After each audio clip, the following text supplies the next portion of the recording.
लखनऊ से खबर, जहां 16 आईएएस अफसरों के तबादले हुए हैं। संजय प्रसाद को सूचना विभाग की जिम्मेदारी सौंप दी गई है। इनके अलावा बड़े बड़े विभाग के अपर मुख्य सचिव, प्रमुख सचिव हटाए गए हैं। आराधना शुक्ला माध्यमिक शिक्षा विभाग से आयुष विभाग भेजी गई है, तो वहीं नवनीत सहगल को खेलकूद विभाग की जिम्मेदारी सौंपी गई है। हिमांशु कुमार प्रमुख सचिव ग्राम्य विकास बने हैं।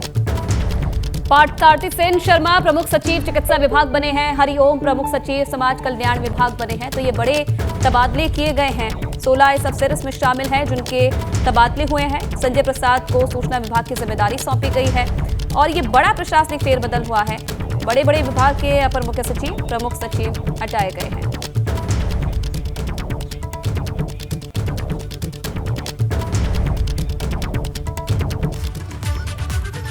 और चलिए ज्यादा जानकारी के लिए रुक कर लेते हैं। अनुभव शुक्ला हमारे संवाददाता जुड़े हैं, उनके साथ हमारे ब्यूरो चीफ वीरेश पांडे भी मौजूद हैं। अनुभव, आपसे जानना चाहेंगे इन तबादलों का असर कैसा दिखेगा, और एक बार फिर से हमारे दर्शकों को बताएं कि इन तबादलों से क्या संदेश जा रहा है। अब देखिए, एक बड़ा मैसेज है। मैसेज तो यही है कि अगर आप काम करेंगे तो आपको प्रमोट किया जाएगा, और अगर काम में लापरवाही होगी तो फिर आपको बख्शा नहीं जाएगा। ये सबसे बड़ा संदेश है। और ये जो 16 तबादले हुए हैं, देखिए, ये एक तरीके से बताने के लिए काफ़ी है कि किस तरीके से सरकार का आगे रुख रहने वाला है, खासतौर से ब्यूरोक्रेसी को लेकर। ये जो तबादले, देखिए, जब विभाग का बंटवारा हुआ मंत्रियों को, तो ये साबित हो गया कि विभागों के बंटवारे में केवल एक शख्स की चली है, जिसका नाम है उत्तर प्रदेश के मुख्यमंत्री योगी आदित्यनाथ। उन्होंने ये कहा गया कि उन्होंने जिसको चाहा मंत्रालयों में विभाग अपने हिसाब से ही दिया।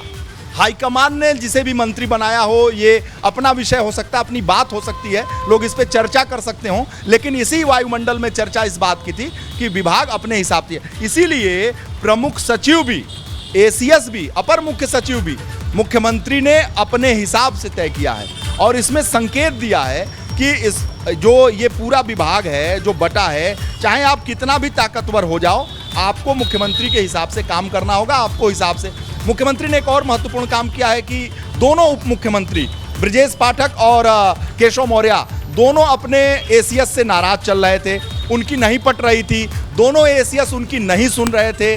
ऑफ द रिकॉर्ड जो वायुमंडल में पत्रकारों के बीच में जो माहौल था, कार्यकर्ताओं के बीच में माहौल था कि ग्राम्य विकास के मनोज सिंह और अमित मोहन प्रसाद अपने स्वास्थ्य मंत्री यानी ब्रजेश पाठक का नहीं सुन रहे थे। इस पूरे मामले की शिकायत हाईकमान तक, नरेंद्र मोदी और अमित शाह तक हुई थी। जेपी नड्डा तक भी ये बात गई थी कि स्वास्थ्य मंत्री के स्वास्थ्य सचिव नहीं सुन रहे हैं और ग्राम विकास के जो सचिव हैं वो दूसरे डिप्टी सीएम की नहीं सुन रहे हैं। दोनों ने अपने विभाग के एसीएस को बदलवा लिया, बदल दिया गया या बदलवा लिया, इसकी जो भी व्याख्या हो, लेकिन दोनों अब जो है वो हम कहें तो अपने अपने विभागों में अपने हिसाब से लाए या नहीं लाए, लेकिन जो थे रोड़ा थे उन्हें हटा दिया। कम से कम ये मैसेज गया कि भाई मंत्रियों की सुनी जा रही है, निश्चित रूप मंत्री अफसर के आगे कमजोर नहीं है। कम से कम एक मैसेज ये आज गया है। निश्चित रूप से योगी आदित्यनाथ ने ये बात भी कहा अपने लोगों से और अधिकारियों से भी कहा, कार्यकर्ताओं को के बीच में भी कहा कि कार्यकर्ताओं की अगर अधिकारी नहीं सुनते हो तुरंत हमारे पास आइए। तो वो तो दोनों उप मुख्यमंत्री हैं, अगर उनकी नहीं कोई सुन रहा है तो उन्होंने भी शिकायत की होगी। मुख्यमंत्री ने बहुत पहले, मैं बताऊं आपको, अमित मोहन प्रसाद की जो का विवाद जो खड़ा हुआ था, उसमें मुख्यमंत्री ने, सोर्सेज से मेरे पास खबर है, ब्रजेश पाठक को कहा था कि मैं बदल देता हूं। ब्रजेश पाठक ने कहा कि नहीं बदलिए, यही हमारा एसीएस रहेगा, लेकिन हम इसी से काम लेंगे।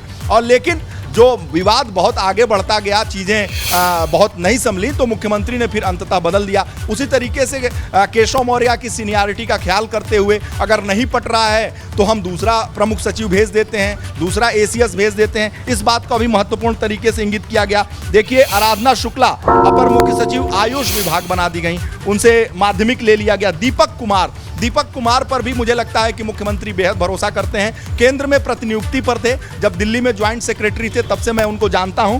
दीपक कुमार प्रमुख सचिव बेसिक शिक्षा बने, आने के साथ नगर विकास बने। जब से आए दिल्ली से यहाँ पर, तब से उन्हें बड़े बड़े विभाग, अब उन्हें माध्यमिक शिक्षा विभाग भी उन्हें दे दिया गया है प्रभार के तौर पर। और जो संजय प्रसाद की आप बात कर रहे थे, तो वो तो इस समय टॉक ऑफ द टाउन नहीं, टॉक ऑफ द स्टेट नहीं, टॉक ऑफ द नेशन हो गए हैं इस समय कि भाई संजय प्रसाद 1995 बैच का आईएएस अधिकारी लोग कहते हैं कि यंग, डायनेमिक, स्टाइलिश, और संजय प्रसाद की life style fitness freak, fitness free. आपको टहलते हुए मिल जाएंगे लोहिया। राम मनोहर लोहिया जो गार्डन है, उद्यान है, उसमें वॉक करते हुए योगी जी के समय, मुख्यमंत्री योगी आदित्यनाथ के समय काम भी कर लें और सेहत पर भी ध्यान दे लें, तो आप सोचिए कि बहुत अच्छा समन्वय स्थापित करने वाला अधिकारी होगा कि जो व्यक्ति लगातार वॉक भी कर ले रहा हो अपने समय से, अपने स्वास्थ्य के प्रति भी, क्योंकि प्रधानमंत्री कहते हैं ना, hit India, fit India, fit India, hit India. तो प्रधानमंत्री जी के सपनों को भी जो साकार कर रहा हो, योगी आदित्यनाथ के सपनों को भी जो साकार कर रहा हो, ऐसा शख्स बहुत ही समन्वयकारी शख्स है, जो हंसता रहता है, मुस्कुराता रहता है। मैं एक बार संजय प्रसाद के पास बैठा था, एक विधायक आए बसपा के विधायक जो अभी टूट गए थे विधायक, अरे आइए आइए विधायक जी, आइए आइए विधायक जी।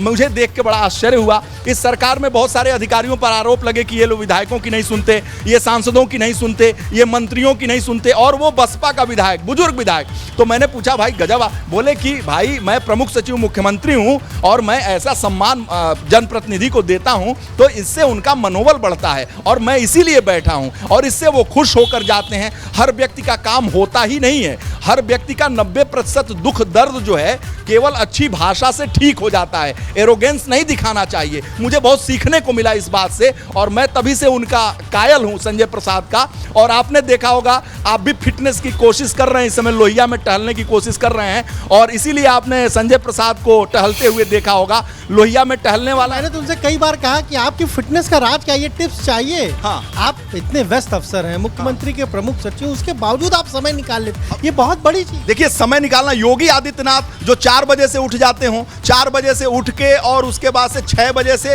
अपने पूरे उत्तर प्रदेश को घनघनाने लगते हो, भाई क्या चल रहा है, क्या चल रहा है, काम पे लग जाते हो योगी आदित्यनाथ। और उस जैसे मुख्यमंत्री का प्रमुख सचिव हो लेना, और प्रमुख सचिव होके अब गृह विभाग भी ले लेना, और अपने स्वास्थ्य पर सतर्क रहना, और स्टाइल के मास्टर हैं। देखिए यूपी के ब्यूरोक्रेसी में स्टाइल के रूप में जाने जाते हैं कि स्टाइलिश मैन, स्टाइलिश ब्यूरोक्रेट्स, जो हैंडसम है, स्मार्ट है। आधुनिक उत्तर प्रदेश, बदलता उत्तर प्रदेश का जो एक प्रतीक के तौर पर देखा जा सकता है। यानी योगी जी जो आध्यात्मिक आधुनिक के बीच में समन्वय स्थापित करना चाहते हैं, इसलिए संजय प्रसाद को यह जिम्मेदारी की है। एक चर्चा आपको याद है, जब रेणुका कुमार केंद्रीय प्रतिनियुक्ति से उनका उत्तर प्रदेश आना हुआ था, तब चर्चा हुई थी कि उनको ही गृह विभाग दिया जाएगा, लेकिन उन्होंने अचानक से वीआरएस ले लिया। फिर विकास गोठवाल ने वीआरएस ले लिया। फिर उसको लेकर चर्चा हुई कि केंद्रीय प्रतिनियुक्ति से कोई लौटना क्यों नहीं चाहता उत्तर प्रदेश। इसमें भी कुछ अफसरों के नाम आए। देखिए केंद्रीय प्रतिनियुक्ति से रेणुका कुमार को मुख्यमंत्री बहुत पसंद करते थे, उनकी ईमानदारी, उनकी शुचिता, उनकी कर्तव्य निष्ठा को बहुत पसंद करते थे। मुख्यमंत्री चाहते थे, ऐसा नहीं है कि केंद्रीय प्रतिनियुक्ति से कोई लौटना उत्तर प्रदेश नहीं चाहता है, वही उत्तर प्रदेश लौटना चाहेगा जिसमें दमखम हो। पार्थ सारथी सेन शर्मा, आपको याद होगा, आप अखिलेश यादव के जमाने में आप अखिलेश यादव को कवर करते थे, मुख्यमंत्री को कवर करते थे, याद है ना आपको। और पार्थ सारथी सेन शर्मा करीबी मुख्यमंत्री के यानी अखिलेश यादव के सचिव थे, और अखिलेश यादव के सचिव थे डायनेमिक अधिकारी, कर्तव्यनिष्ठ अधिकारी, और अखिलेश यादव के बेहद विश्वास पात्र करीबी, और वो केंद्रीय प्रतिनियुक्ति पे चले गए थे। लेकिन आए तो उन्हें कितना बड़ा विभाग मिल गया। आप सोचिए, पार्थ सारथी सेन शर्मा को चिकित्सा, स्वास्थ्य और सब जैसे इतने महत्वपूर्ण विभाग उन्हें मिले। तो ऐसा नहीं है, जो काम करने वाला अधिकारी है वो उत्तर प्रदेश में खुश रहेगा, जो काम नहीं कर पाएगा वो बाबा का हंटर झेल नहीं पाएगा। यही संदेश है इस बदलाव से भी। बाबा का संदेश तो यही है, योगी आदित्यनाथ का संदेश यही है कि देखिए भैया, हम 4 बजे उठ जाते हैं, 6 बजे से लोक कल्याणकारी काम के लिए लग जाते हैं, लगातार कोशिश करते हैं कि उत्तर प्रदेश की जनता सुख में रहे, उत्तर प्रदेश उत्तम प्रदेश बने। इसलिए जो अधिकारी हैं हमारे साथ कदम ताल करके चलें, हमारे इतना काम करें, हमसे भी ज़्यादा काम करें, लोक कल्याणकारी काम करें, लोक कल्याणकारी कामों के लिए अपने समय को दें। ज़्यादा इधर उधर की तू बात न कर, हाँ फिर बात जो है वो बिगड़ जाएगी। तो वो जो बात इधर उधर की होती है वो बिगड़ जाती है। और मुख्यमंत्री एक बार जब गाड़ी पटरी से उतार देते हैं ना अनुभव शुक्ला, तो फिर चढ़ाते नहीं हैं। याद है ना आपको, पता होगा आपको, आप भी तो ब्यूरोक्रेसी बहुत कवर करते हो। एक बार बाबा के दरबार में गाड़ी पटरी से उतरी तो गाड़ी फिर पटरी पे चढ़ती नहीं है बॉस, ये जान लीजिए। इस बात से सभी लोग वाकिफ हैं, कोई हो, पत्रकार हो, चाहे अधिकारी हो, चाहे नेता हो, कार्यकर्ता हो और समाज सेवी हो, ब्यूरोक्रेट्स हो, ये नियम सब पे लगता है। ये अवनीश अवस्थी तो नंबर 1 अफसर रहे। अब संजय प्रसाद के सामने चैलेंज है कि उसे मेंटेन रखें। देखिए, अवनीश अवस्थी ने जिस तरीके से काम बहुत बड़ी बात है, जिस तरह से अवनीश अवस्थी ने रेखा खींची है ना, उसको मेंटेन करना संजय प्रसाद के लिए चुनौती भरा काम होगा। लेकिन संजय प्रसाद जो है वो बहुत ही डायनेमिक अधिकारी हैं। वो हंसता हुआ चेहरा, जो नूरानी चेहरा है ना उनका, वो बहुत सारा काम निकाल देगा।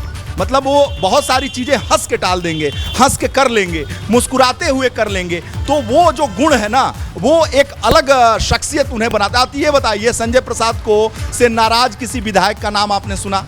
संजय प्रसाद को कोसते हुए किसी मंत्री को सुना आपने? नहीं, हर कोई वही जा रहा था। हाँ। बीते कुछ दिनों से हाँ। यही ट्रेंड हमने देखा। हमें जो लोग मन में मिलता था वो करा संजय प्रसाद के पास जा रहे हैं। आप बताइए। संजय प्रसाद के पास जा रहे हैं।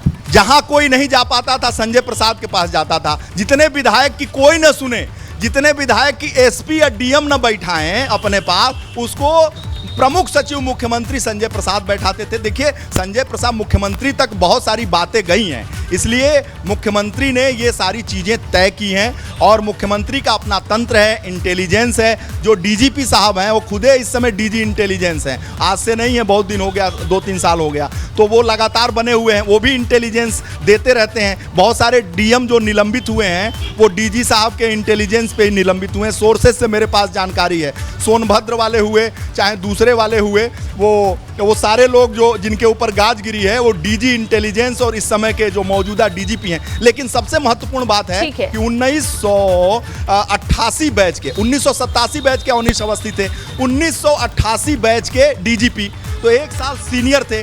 अब 1995 बैच का बॉस और 1998 बैच का डीजीपी। तो आप सोचिए कि 1995 बैच के यंग डायनेमिक जो हैं संजय प्रसाद प्रमुख सचिव गृह, ठीक है, और गृह, बुलडोजर का शासन और मोदी जी का राशन, इसी पर चुनाव 2022 भारतीय जनता पार्टी जीती है। और 24 की भी बहुत बारीक जानकारियां यहाँ दी गई हैं इनकी तरफ से, और बहुत बहुत शुक्रिया इस पूरी जानकारी के लिए आप दोनों का। आप हमारे साथ जुड़े, उसका शुक्रिया।